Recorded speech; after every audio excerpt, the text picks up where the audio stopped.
The sound of the ship's alarm blares through the cockpit as Ethan Holt, a simple cargo pilot, races through the asteroid field, dodging enemy fire. His freighter, the Griffin's Wing, isn't built for this kind of fight. His mission? Save a mysterious alien princess from a deadly empire that won't stop hunting her. With hostile ships closing in the galaxy on the brink of war, Ethan's life is about to change forever. But when the truth behind the princess's identity is revealed, everything he thought he knew about survival and loyalty is turned upside down. Will they escape? Or will the Empire claim them both? Stay tuned to find out in this heart-pounding, galaxy-spanning adventure, where survival isn't guaranteed and betrayal is always just around the corner. If you are new here, then please subscribe this channel and show thumbs up by liking the video. Now let's move to this wonderful story. Ethan Holt sat quietly in the worn pilot seat of his freighter, the Griffin's Wing, as it hummed through the void of space. The ship had seen better days. Rust covered the walls, and the engine coughed, like an old man. Despite its imperfections, it was home. Ethan had no crew, no family, and certainly no friends. His life consisted of hauling cargo across the galaxy, picking up odd jobs here and there, and barely scraping by. It wasn't the most exciting life, but it was a safe one. Or at least, that's what he liked to tell himself. He leaned back in his seat, tapping his fingers idly on the worn armrests as he stared out into the endless sea of stars. Nothing ever changed for Ethan. It was always the same. Planets to visit, shipments to make, and never a dull moment. But today felt different. There was an uneasy stillness in the air, something that didn't belong. The silence was shattered when his ship's computer blared with a sudden alarm, pulling Ethan out of his thoughts. A blinking red dot flashed on the screen, indicating a distress signal. "Incoming distress signal," the voice of the ship's computer announced. Ethan frowned as he tapped the screen, squinting at the display. It showed a lone escape pod, drifting aimlessly in space. "Great," Ethan muttered under his breath. Another lost fool needing help. He hesitated for a moment, glancing at the pod on the screen. He had seen countless similar situations before. Escape pods weren't a rare sight in space, and most of the time, they were better left alone. Space was dangerous, and getting involved in someone else's problems rarely ended well. But there was something about this one that felt different. Something about the distress signal felt urgent. With a sigh, Ethan adjusted the ship's course. "Let's see what we've got," he muttered, bringing the Griffin's Wing closer to the pod. His hand hovered over the controls as the freighter closed. The distance. He knew better than to get involved, but for some reason his curiosity got the best of him. He wasn't sure if it was his sense of duty, or just a fleeting moment of impulsiveness. But whatever it was enough to make him take action. The escape pod was sleek, far too advanced for a simple shuttle, and the markings on the hull weren't human. Alien symbols decorated its surface, unfamiliar to Ethan. This is a bad idea, Ethan told himself, but he couldn't bring himself to turn away. He opened the airlock and pulled the hatch open. What he found inside shocked him. Lying unconscious on the floor of the pod was a woman. But not just any woman. She was unlike any being he had ever seen. Her skin was a deep shade of violet, and her long, silver hair cascaded down her back like a waterfall of light. She wore a royal uniform, adorned with a jewel-encrusted insignia that gleamed with regal elegance. Ethan's mind raced as he tried to make sense of the sight before him. This was no ordinary passenger. This was someone important, but what struck him most were the deep burn marks on her shoulder. They looked like plasma burns, wounds caused by a weapon of unimaginable power. She had been shot. Someone had tried to kill her. Ethan felt a pang of guilt as he pulled her into his ship. Despite the danger, he couldn't just leave her to die in space. It wasn't in him. As he moved her into the cargo bay, the ship's computer screamed at him again, warning of incoming ships. His stomach dropped as the radar flashed, showing 3 fast-moving vessels closing in on their location. "Damn," Ethan muttered, his grip tightening on the controls. This just got real. A crackling voice came over the comms, its tone cold and demanding. "Pilot, you have something that belongs to us. Surrender the escape pod and the passenger and you may leave unharmed." Ethan's pulse quickened as he glanced at the unconscious woman on the floor. She was important. Too important. And now, someone wanted her dead. Ethan's instincts screamed at him to run. He could push her out, let them take her, and save himself. It wasn't his fight. He had learned long ago that it was easier to mind his own business and keep his head down. But something about the situation made him pause. He looked at the woman, lying there with the marks of violence etched across her skin. Someone had tried to murder her. And Ethan hated people who hurt the helpless. He slammed his hand down on the controls. "Yeah, well, I don't take orders." With a roar of the Griffin's wings engines, Ethan pushed the freighter forward, diving straight into the asteroid field nearby. The enemy ships followed, their weapons locking onto his ship. Laser blasts tore past the Griffin's wing, shaking the cockpit as Ethan fought to keep control. His ship wasn't built for combat. It was just a cargo hauler, nothing more. But Ethan had one advantage. He knew how to fly like a madman.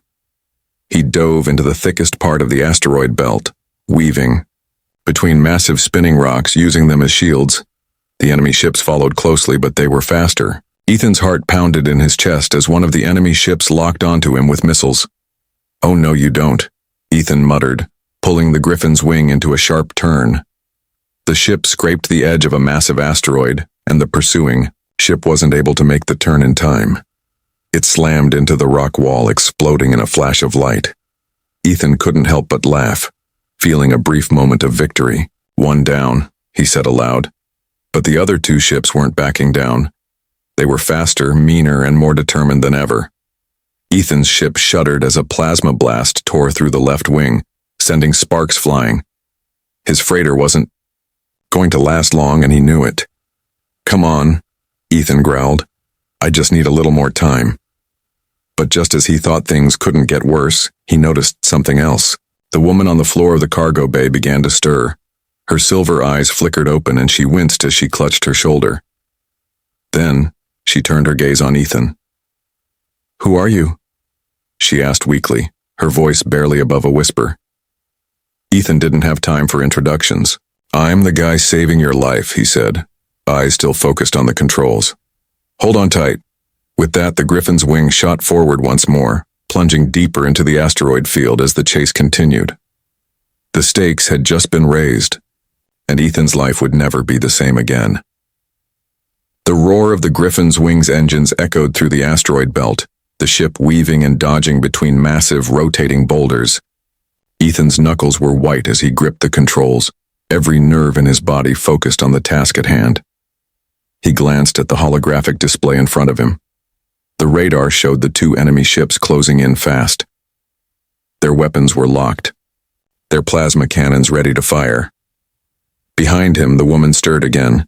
Ethan could hear her weak breathing as she shifted on the floor of the cargo bay.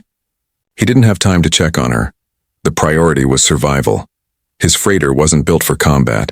Its hull was dented and rusted, its engines wheezing from years of neglect. He had no shields, no weapons to fight back. All he had was his skill at flying and the chaos of the asteroid field. "Just hold on," Ethan muttered to himself, pushing the throttle forward as the ship zipped between the rocks. A missile streaked past his ship, missing by mere inches. He winced, but didn't flinch. He was used to this kind of pressure, the life-or-death moments that came with being a space trucker in the wild, lawless reaches of the galaxy. But this was different. For the first time in years, Ethan felt something stirring inside him. Something that wasn't just about survival. It was about the woman lying unconscious on the floor. He didn't know who she was or why she mattered, but there was a sense of duty pushing him forward. He couldn't just abandon her, not when she was being hunted like an animal. With a deep breath, Ethan banked the ship sharply to the left, diving toward a narrow gap between two enormous asteroids. The enemy ships followed, but their larger, sleeker designs couldn't match the agility of the Griffin's wing. They were too fast, too eager to finish the job. But that was their mistake. Ethan grinned, the adrenaline rushing through him. He was the underdog in this fight. But he knew the terrain better than they did. He could use that to his advantage. "Come on, you bastards," Ethan growled, pushing the ship through the tightest parts of the asteroid field. His ship scraped against the rocks, the sound of metal on stone grinding in his ears. But he didn't stop. The ships behind him were relentless, their weapons lighting up the space around him with bright, dangerous beams. A blast hit the Griffin's wing, and sparks flew from the console. The lights flickered as the ship shuddered. Ethan gritted his teeth. The freighter was barely holding together, but he couldn't afford to slow down. Not now. Then, ahead of him, something caught his eye. A massive, dark shadow loomed in the distance. An ancient, derelict space station, long abandoned, its broken structures floating amidst the debris. It was an unexpected sight, one he hadn't planned for, but it offered something he desperately needed. Cover. "That's it," he muttered, veering toward the station. The enemy ships were hot on his tail, but they seemed hesitant, their sensors struggling to pierce the thick debris around the station. Ethan knew they wouldn't risk flying in so blindly. It was too dangerous for them to make a move. But as Ethan pulled the Griffin's wing closer to the wreckage of the station, a strange feeling crept over him. He wasn't alone. He could feel it in the air, the hairs on the back of his neck standing up. There was something lurking, something hidden in the shadows of this forgotten station. The enemy ships fired again, and one of the blasts rocked his ship hard, throwing him off course for a moment. He cursed under his breath, but the station was within reach now. He had to get there, and fast. The freighter skidded toward the station's outer perimeter, narrowly missing a collapsed satellite. He glanced over his shoulder, watching as the enemy ships slowed, still hesitant to follow him too closely. They knew the station was dangerous, but they were still coming. Ethan wasn't sure how much time he had, but he wasn't about to give up now. The air was thick with tension as he approached the station. The ship's engines groaned in protest and the hull rattled with every bump, but he pushed forward, guiding the Griffin's wing into the darkened interior of the wreckage. The enemy ships hesitated once more, unwilling to risk getting too close to the station's decaying skeleton. But then, without warning, the space station's defenses came to life. A loud mechanical hum filled the cockpit, and the comms crackled with static. The lights on the control panel flickered as the ship's computer flashed red alerts. Ethan cursed, his heart pounding as he realized what was happening. The station, long thought dead, was reactivating its defense systems. "Shit," he muttered. "Not good." The station's automated turrets roared to life, targeting the incoming enemy ships. Ethan barely had time to react before a barrage of laser fire blasted into the dark space behind him, sending debris flying. One of the enemy ships took a hit, its shields flickering before the hull exploded in a flash of bright light. "Well, that's one less problem," Ethan said with a grim smile. But the situation wasn't over. The station wasn't finished with them yet. As the Griffin's wing glided through the wreckage, Ethan took a quick glance at the woman lying unconscious in the cargo bay. She was still out cold, but her breathing was steady. For a moment, he allowed himself to focus on her pale blue skin, her silver hair, and the insignia on her uniform. She had to be important, the kind of important that could make or break an empire. But how? And why had someone wanted her dead? The ship lurched again, and Ethan snapped back to reality. He couldn't afford to think about it too much.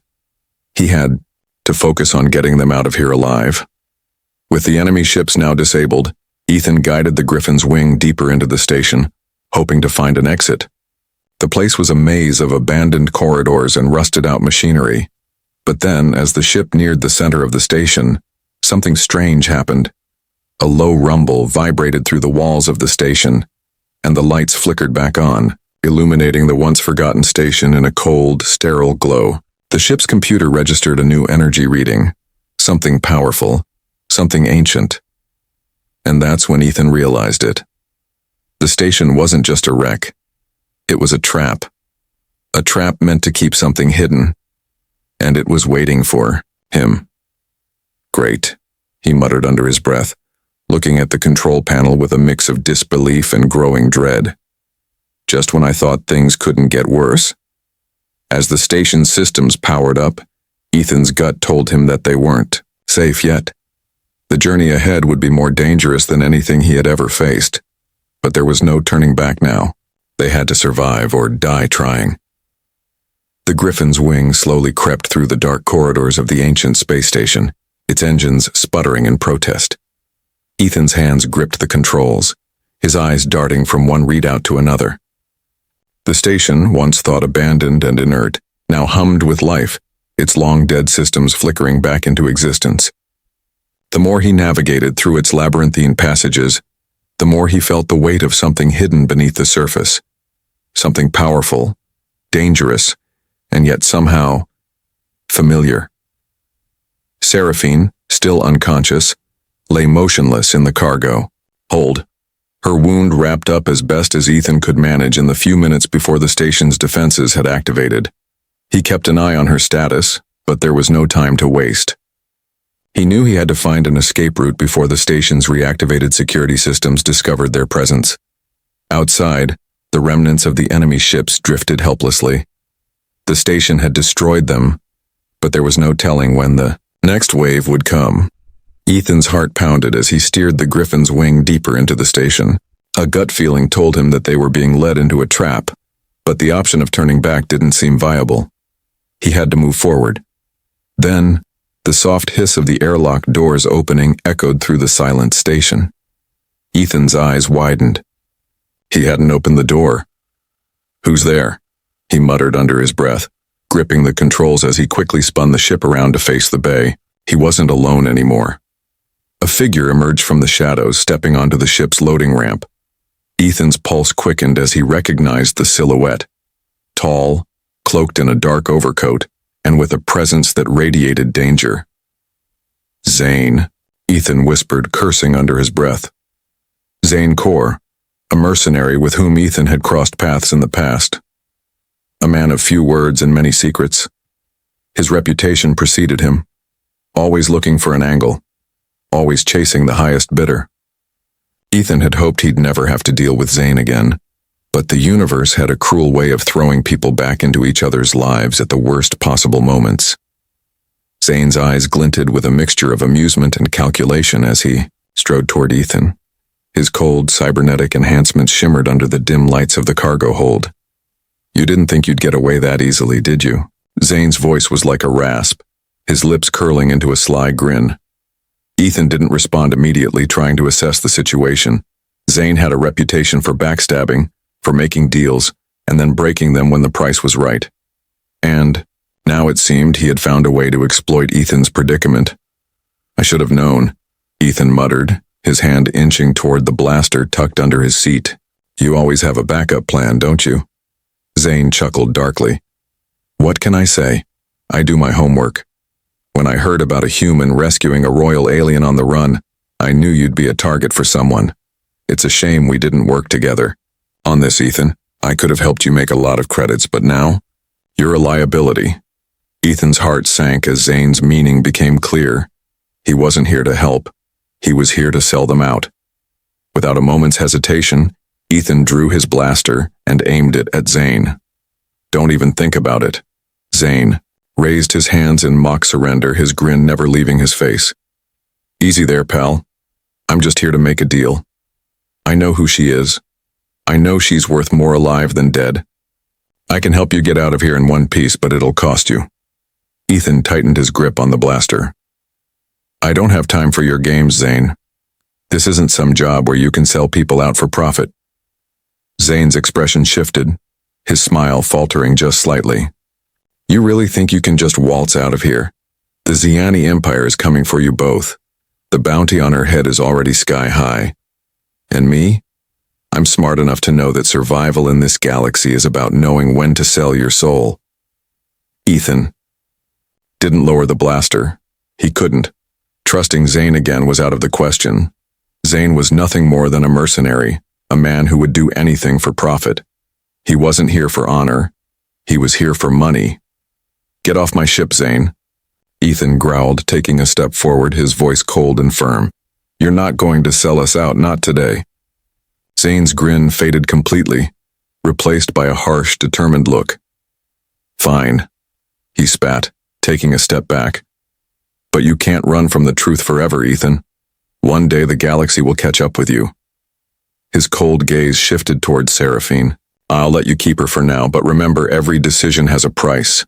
Without another word, Zane turned and vanished into the station's shadows, disappearing as quickly as he had come. Ethan stood there for a long moment, the blaster still pointed in the direction Zane had gone. His heart was still racing, but now a deeper, more foreboding feeling settled in his chest. The game had changed. Zane's warning echoed in his mind. The galaxy would catch up with him eventually.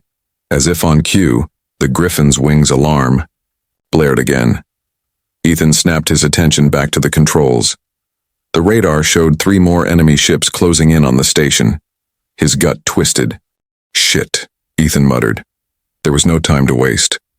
Zane was right about one thing. The Xiani Empire would not stop until they had Seraphine. And now, with Zane's betrayal hanging over him, Ethan was in deeper than ever. Seraphine's eyes fluttered open as the ship's sudden movements jolted her awake. Her sharp silver gaze fixed on Ethan, now filled with urgency. She sat up slowly, wincing from the pain in her shoulder, but she didn't look weak. She looked determined. "Are we safe?" she asked quietly, her voice steady despite her injuries. Ethan met her gaze, and for a moment he saw the weight of the galaxy in her eyes. She wasn't just any princess. She was the key to something much larger. The stakes were higher than he had imagined, and there was no turning back. "No," Ethan replied, shaking his head. "We're far from safe." He set the ship's course for the outer rim. He didn't know what they would find out there, but it was the only chance they had left. The moment the Griffin's wings shot into hyperspace, the reality of their situation hit him. There was no escape. The galaxy was now watching him. And Seraphine? She was more than just a fugitive. She was a symbol of a broken empire, and Ethan was tangled in its web.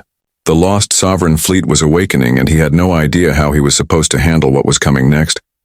But one thing was certain.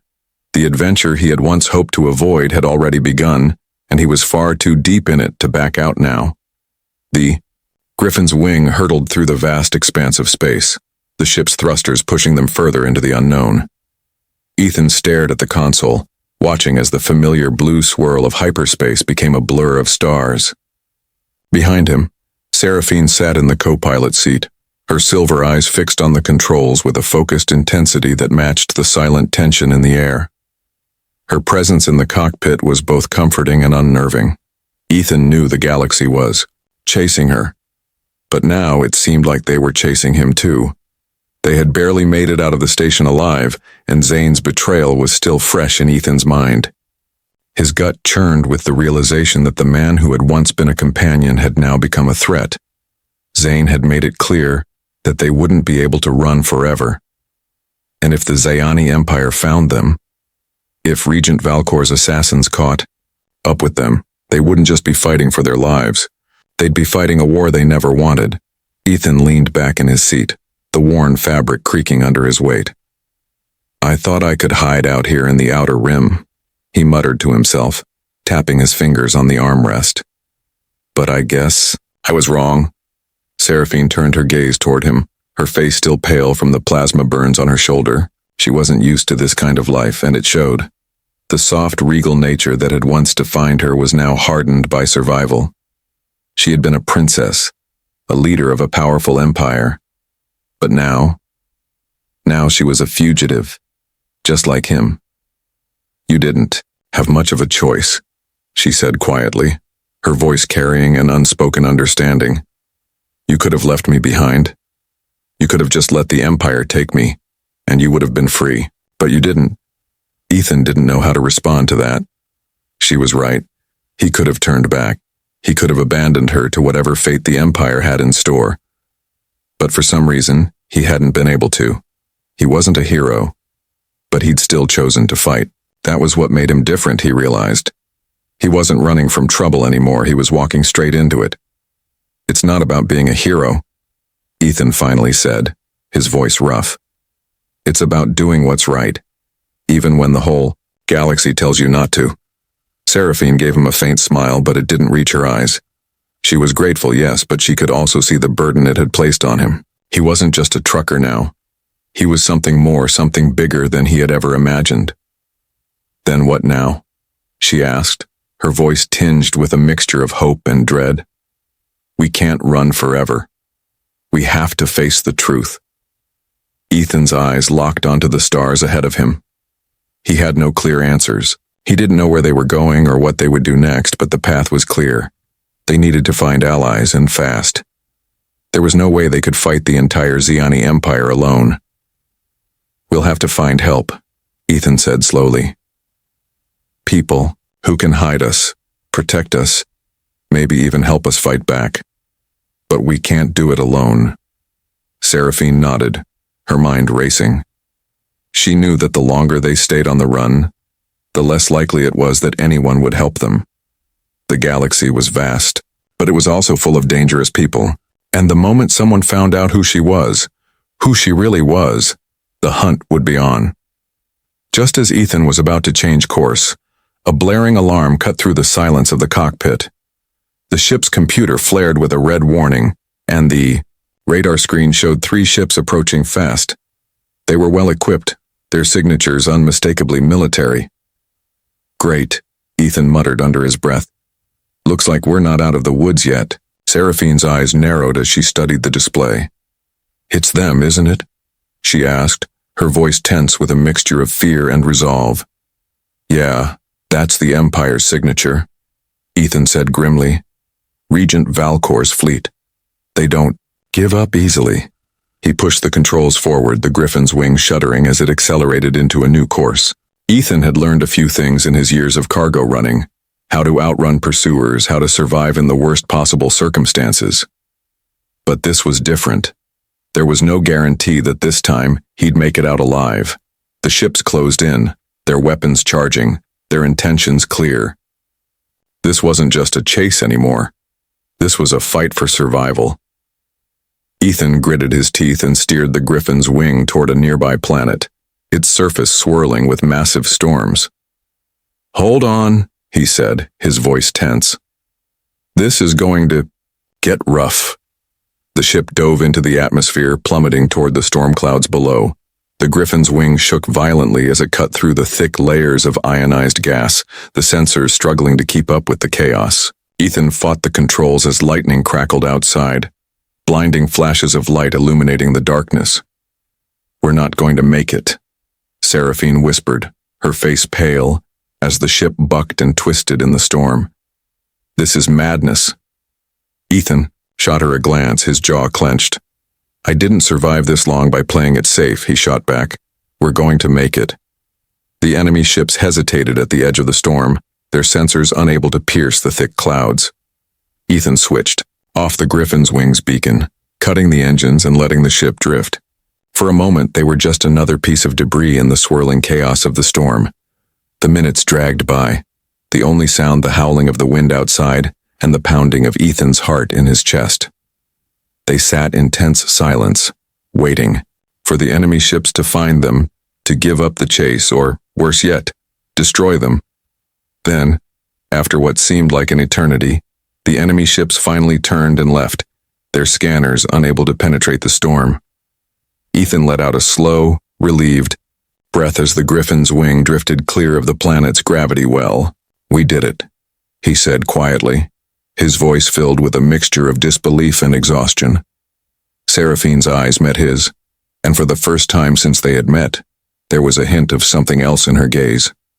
Gratitude. But more than that, something deeper. "A connection?"